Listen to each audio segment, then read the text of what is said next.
কাফেররা যখন সম্মিলিতভাবে সিদ্ধান্ত নিল মুহাম্মদকে আর ছেড়ে দেওয়া হবে না, প্রত্যেক গোত্র থেকে এক একজন নিযুক্ত করা হলো যে সম্মিলিতভাবে আক্রমণ চালিয়ে মুহাম্মদকে হত্যা করা হবে। আল্লাহ তাআলা এর অনেক আগ থেকে আমার আপনার নবীকে খবর দিয়ে রাখছেন, আপনি প্রস্তুত থাকেন, অচিরেই আপনার মদিনার সফর শুরু হবে। নবীজি হিজরতের জন্য প্রস্তুত, কিন্তু নির্দিষ্ট তারিখ নবীজির জানা নাই। কাফেররা যেই দিন সিদ্ধান্ত নিল আজ রাতটাই হবে মুহাম্মাদের জীবনের শেষ রাত, আর আল্লাহ তাআলা জানিয়ে দিলেন পয়গম্বর আজকে রাতটাই আপনার হবে সফর শুরুর রাত। রাসূল আকরাম সাল্লাল্লাহু আলাইহি ওয়াসাল্লাম সফর শুরু করবেন, নিজের ঘরে হযরত আলী রাদিয়াল্লাহু তাআলা আনহুকে শোয়ায় রেখে গেছেন। কেন রেখে গেছেন? কারণ নবীজি যখন হিজরতের সফর শুরু করবেন, মদিনার উদ্দেশ্যে সফর শুরু করবেন, ওই সময়ও কাফেরদের অনেক সম্পদ আমার আপনার নবীর হেফাজতে ছিল। নবীজি এই আমানতদারিতার গুণ নবুয়তির পরে অর্জন করেছেন তা নয়, বরং কাফেররা আমার আপনার নবীজির নবুয়তির কমসে কম 20 বছর আগে আমার আপনার নবীজির উপাধি দিয়েছে আল আমিন, আমানতদার।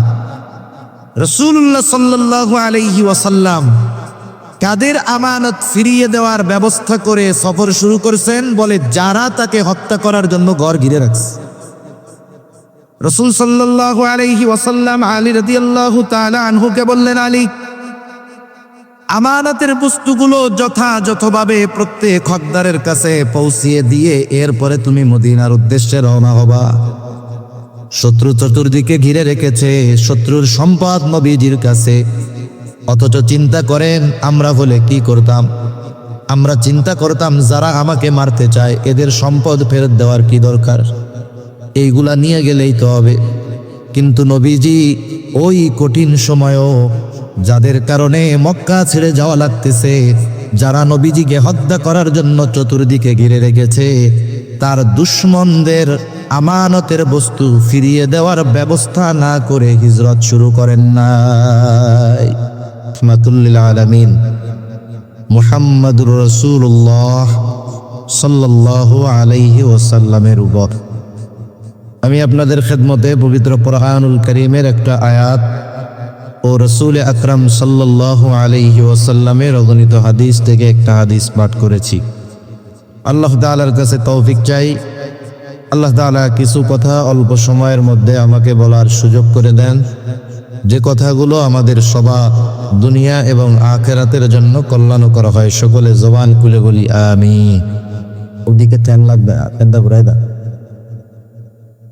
আর অপারেটর ভাই আওয়াজটা ছাড়েন। ওই গেছে কেন কেন করে আওয়াজ।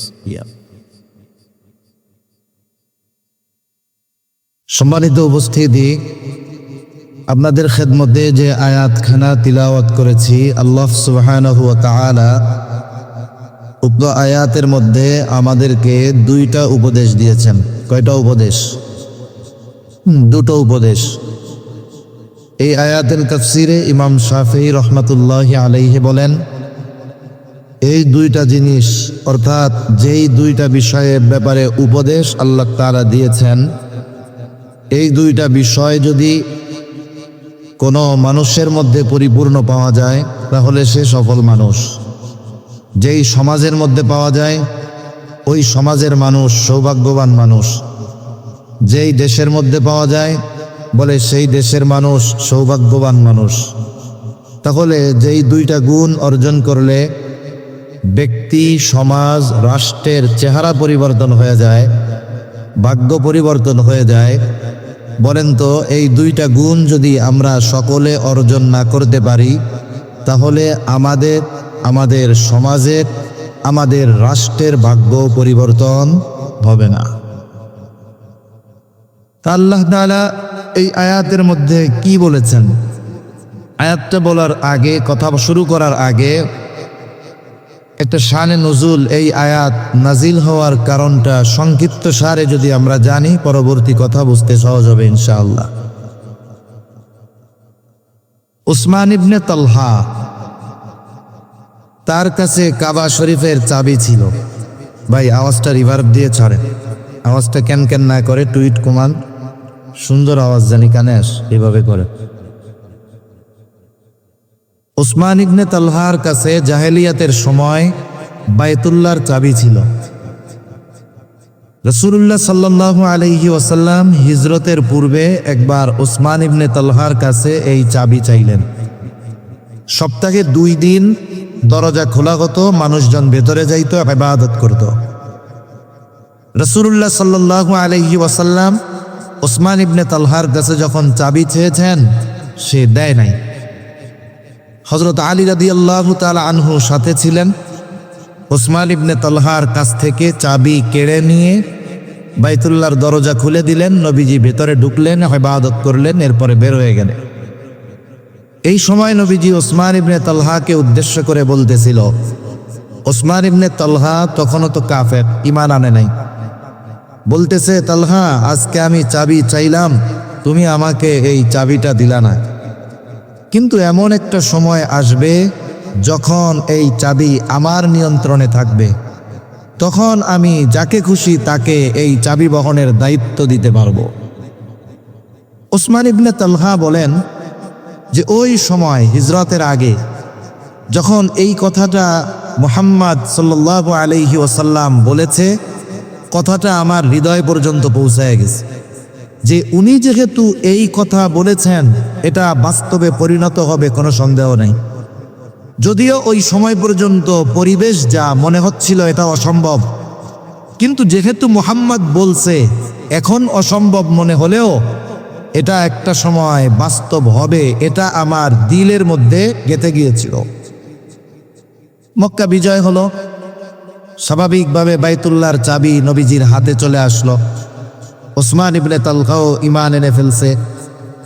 তখন আব্বাস রাদিয়াল্লাহু তাআলা আনহু নবীজির কাছে বলছেন যে এই কাবা ঘরের চাবি বহনের দায়িত্ব আমাদের কাছেই থাক, আমাকে দিয়া দেন। কিন্তু আল্লাহ সুবহানাহু ওয়া তাআলা নবীজিকে ওহীর মাধ্যমে নির্দেশ দিয়ে দিলেন, না, ওই সময় তো উসমান ইবনে তালহা বেঈমান ছিল, এখন তো ঈমানদার।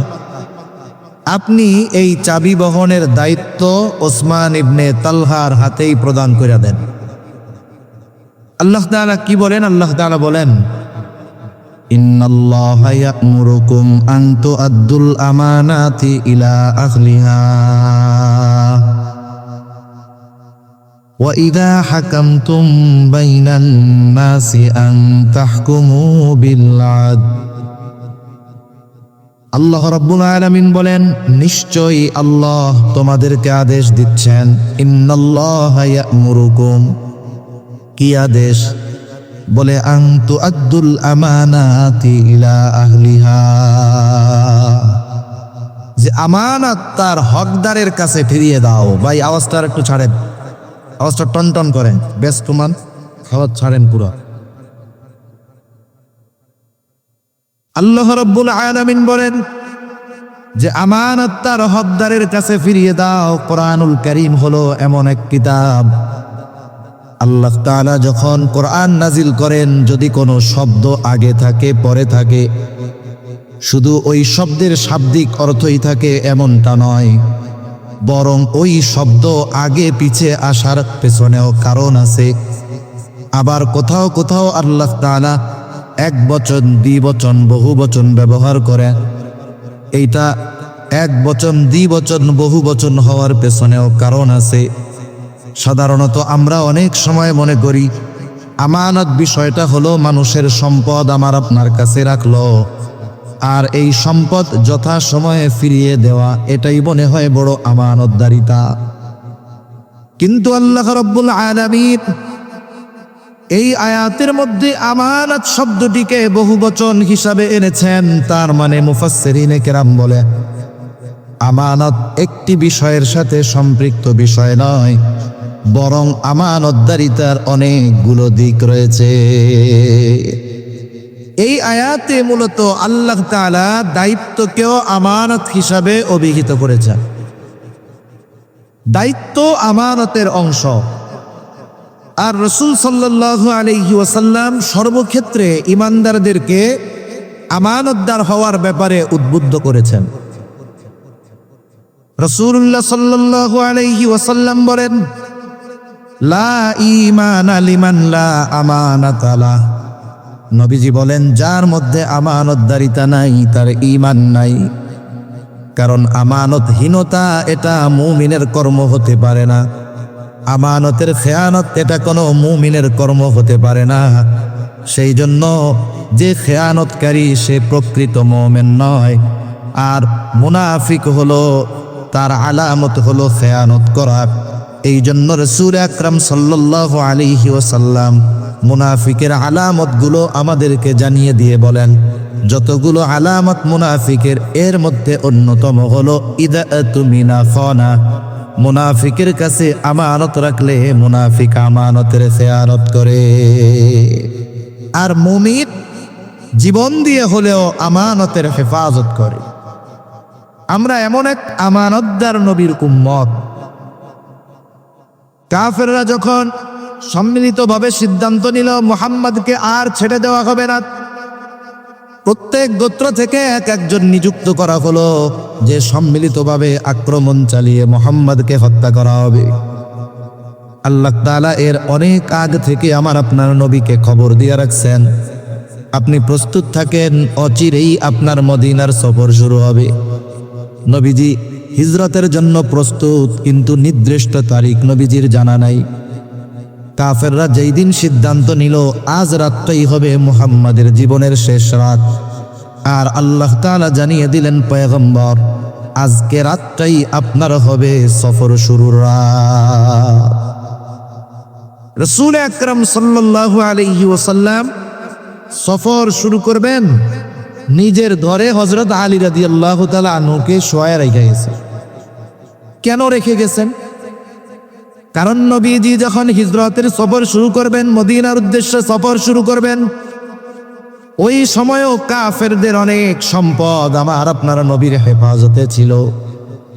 নবীজি এই আমানতদারিতার গুণ নবুয়তির পরে অর্জন করেছেন তা নয়, বরং কাফেররা আমার আপনার নবীজির নবুয়তির কমসে কম 20 বছর আগে আমার আপনার নবীজির উপাধি দিয়েছে আল আমিন। আমানতদার রাসূলুল্লাহ সাল্লাল্লাহু আলাইহি ওয়াসাল্লাম কাদের আমানত ফিরিয়ে দেওয়ার ব্যবস্থা করে সফর শুরু করেছেন? বলে যারা তাকে হত্যা করার জন্য ঘর ঘিরে রাখছে। রাসূল সাল্লাল্লাহু আলাইহি ওয়াসাল্লাম আলী রাদিয়াল্লাহু তাআলা আনহুকে বললেন, আলী, আমানতের বস্তুগুলো যথাযথভাবে প্রত্যেক হকদারের কাছে পৌঁছিয়ে দিয়ে এরপরে তুমি মদিনার উদ্দেশ্যে রওনা হবা। শত্রু চতুর্দিকে ঘিরে রেখেছে, শত্রুর সম্পদ নবীজির কাছে। অথচ চিন্তা করেন আমরা হলে কি করতাম? আমরা চিন্তা করতাম যারা আমাকে মারতে চায় এদের সম্পদ ফেরত দেওয়ার কি দরকার, এইগুলা নিয়ে গেলেই তো হবে। কিন্তু নবীজি ওই কঠিন সময়ও যাদের কারণে মক্কা ছেড়ে যাওয়া লাগতেছে, যারা নবীজিকে হত্যা করার জন্য চতুর্দিকে ঘিরে রেখেছে, তার দুশমনদের আমানতের বস্তু ফিরিয়ে দেওয়ার ব্যবস্থা না করে হিজরত শুরু করেন নাই। কেমন আমানতদার নবী ছিলেন আমাদের নবী! কাফেররাও আমার আপনার নবীর আমানতদারিতায় মুগ্ধ হয়ে অনেক অমুসলিম ঐতিহাসিক নবীজির ব্যাপারে মন্তব্য করেছে যে মুহাম্মদ এমন একজন আমানতদার ব্যক্তি ছিলেন যে তার ঘোর দুশমন নিশ্চিন্তে নির্দ্বিধায় তার সবচাইতে দামি সম্পদটা মুহাম্মাদের কাছে নিশ্চিন্তায় আমানত রাখত। সুবহানাল্লাহ। অথচ দেখা যাচ্ছে, ভলিউম বাড়ান ভাই, ছাড়েন আরো আওয়াজ, তো কার্পণ্যতা করেন কেন? ছাড়েন, সুন্দর জোরে বুঝাও। মানে প্রথম হলো হাত দিয়ে দেখাইছে নড়াইছে, বলে যাই আবার কয় সরা। আমি তো জোরে কইতেছি না, মাইক কাটবো না। তাহলে রাসূল আকরাম সাল্লাল্লাহু আলাইহি ওয়াসাল্লামের ব্যাপারে অমুসলিম ঐতিহাসিক বলতেছে যে তার ঘোর দুশমনও তার কাছে নির্দ্বিধায় সবচেয়ে দামি বস্তুটা আমানত রাখতো। সে জানে আমি যতই মুহাম্মাদের উপরে আঘাত করি না কেন, এই কারণে সে আমার আমানতের খেয়ানত করবে না। এমন আমানতদার নবী আমাদের, আমরা সেই নবীর উম্মত, কিন্তু আমাদের আমানতদারিতার অবস্থা খারাপ। তাহলে আসেন একটু আমানতদারিতার ব্যাপারে ধারণা নেই। প্রথমত, আয়াতের মধ্যে আমানাত শব্দটা বহুবচন হওয়ার দ্বারা এই বিষয়টা সুস্পষ্ট হয়ে গেছে যে আমানত একটা বস্তুর মধ্যে নয়, বরং অনেক কিছুর মধ্যে আমানতদারিতা নিহিত রয়েছে। এক নাম্বার, লেনদেনের মধ্যে আছে আমানতদারিতা, এটা কম বেশি সবার জানা আছে। দুই নাম্বার, কথাও কিন্তু আমানত হয়। রাসূল আকরাম সাল্লাল্লাহু আলাইহি ওয়াসাল্লাম বলেন, ইদা হাদ্দাতার রাজুলু তুম্মা ইলতাফাতা ফাহিয়া আমানাতুন। নবীজি বলেন, যখন কোনো মানুষ কথা বলে আর এদিকে সেদিকে তাকায়, তার কিছুই বলার প্রয়োজন নাই, কথা বলার সময় ডানে বামে তাকালো, এটার দ্বারাই এই কথাটা যার কাছে বলে তার কাছে আমানত হয়ে যায়। ডানে বামে তাকিয়ে যদি কেউ কোনো কথা বলে, সাধারণত আমরা কি বুঝি? বুঝি যে সে যে কথাটা আমাকে বলতেছে এটা আমি ব্যতীত অন্য কেউ যেন না শুনতে পারে। কিন্তু আমাদের অভ্যাসটা শুধু যদি ওই লোক বলে যে হুজুর আপনার কাছেই বললাম, আপনি আর কারো কাছে বললেন না, কাজ শেষ। আমি যতক্ষণ আর একজনের কাছে না বলি ততক্ষণ আমার আর ভালো লাগে না। বাঙালি মিলিয়ন মিলিয়ন ডলার খেয়ে হজম করে ফেলতে পারে, কিন্তু কথা সহজে হজম করতে পারে না। এবার কি হয়, আমাদের অভ্যাস যেটা, ওই লোকটা চোখের আড়াল হওয়ার আগে আর একজনকে ডাক দিয়ে বলে, ভাই শোনো, লোকটা আমার কাছে কি বলছে জানো? বলে না, বলে আমাকে খুব বিশ্বাস করে, একটা গোপন কথা তার ব্যাপারে বলছে, কারো কাছে বলতে মানা করছে, আমি শুধু তোমার কাছে বললাম, তুমি কিন্তু আর কারো কাছে বইল না। এইবার বই লোক আর একজনের কাছে যায়, বলে হুজুরকে মিথ্যা কথা কয় নাকি? বলে না, বলে হুজুর আমাকে খুব বিশ্বাস করে, অমুকের ব্যাপারে এই কথা বলছে, আমি শুধু তোমারে বললাম, তুমি কিন্তু কাউরে কইও না। এইবার করতে করতে সকালে যেই কথা আমার কারো কাছে বলা মানা ছিল, দুপুর হতে হতে 100 জনের কানে এই কথাটা পৌঁছিয়ে যায়। যে যার কাছে বলে খালি কি বলে, তোমারে বললাম, তুমি কিন্তু কাউরে বইল না। এখন বলেন, এই কথা একজনের কাছেও পৌঁছানো মানা ছিল, পৌঁছায় গেছে 100 জনের কাছে। খেয়ানত আর একটা নাই, খেয়ানত 100 হয়ে গেছে, যদিও আমি বলছি একজনের কাছে, কিন্তু এই খেয়ানতের শুরুটা তো আমার দ্বারা হয়েছে নাকি? এজন্য হাদিসের মধ্যে আসতে নবীজি সাল্লাল্লাহু আলাইহি ওয়াসাল্লাম বলেন, যখন কারো দ্বারা কোনো ভালো কাজের সূচনা হয়, ওই ভালো কাজের উপরে যতজন আমল করে, সূচনাকারীর আমল নামায় সকলের সওয়াবের সমপরিমাণ সওয়াব যোগ হয়ে যায়। আবার যখন কারো দ্বারা মন্দ কাজের সূচনা হয়, ওই মন্দ কাজ যতজন করে সকলের অন্যায় পরিমাণ, পাপ পরিমাণ যত হয়, সব ওই প্রথম যে করেছে তার আমল নামায় যোগ হয়ে যায়। এই জন্য নবীজি বলেন, আদম আলাইহিস সালামের হত্যাকারী যেই সন্তান, অন্যায়ভাবে পৃথিবীতে সর্বপ্রথম হত্যাকাণ্ড তার মাধ্যমে সংগঠিত হয়েছে, ওর পর থেকে নিয়ে কিয়ামত পর্যন্ত অন্যায়ভাবে যত হত্যাকাণ্ড সংগঠিত হবে, সব হত্যাকাণ্ডের সমপরিমাণ পাপ আদম আলাইহিস সালামের হত্যাকারী সন্তানের আমলনামায় যোগ হয়ে যায়।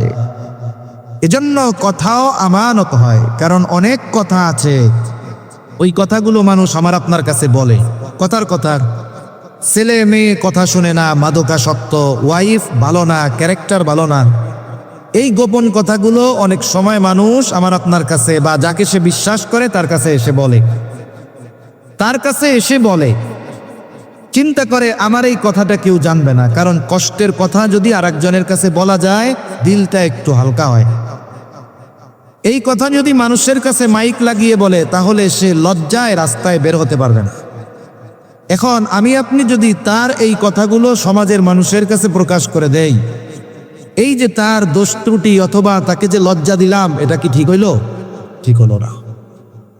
এই ধরনের বিষয়গুলো গোপন রাখা দরকার। যদি আমি তার দোষ ত্রুটি মানুষের কাছে বলে দেই, লজ্জা দেই, কষ্ট দেই, কি হবে? বলে আমি আপনি যদি অন্দর মহলেও যদি লুকিয়ে থাকি, ওই জায়গায় হলেও আল্লাহ তাআলা আমাকে আপনাকে অপমান করে ছাড়বে। এই জন্য যে কথাগুলো গোপন রাখার মতো, এগুলো গোপন রাখবো। তিন নাম্বার দায়িত্ব আমানত হয়। এই আয়াতে মূলত দায়িত্বকে উদ্দেশ্য করা হয়েছে। চাবি প্রদান মূল বিষয় নয়, মূল বিষয়টা হলো দায়িত্ব প্রদান করা। সেই জন্য দায়িত্বটাও কিন্তু আমানত। এখন তো এমন এক জামানাত, মানুষ দায়িত্ব নেওয়ার জন্য প্রতিযোগিতা করে, দায়িত্ব নেওয়ার জন্য পারলে প্রতিপক্ষকে হত্যা করে মেলে, দায়িত্ব নেওয়ার জন্য কোটি কোটি টাকা ঘুষ দেয়, দায়িত্ব নেওয়ার জন্য নিজের শক্তি প্রয়োগ করে। কিন্তু একটা জামানা ছিল মানুষকে জোর করে দায়িত্ব চাপায়া দেওয়া যাইত না, কারণ ওই সময়ের মানুষগুলো দায়িত্বকে বড় আমানত মনে করত।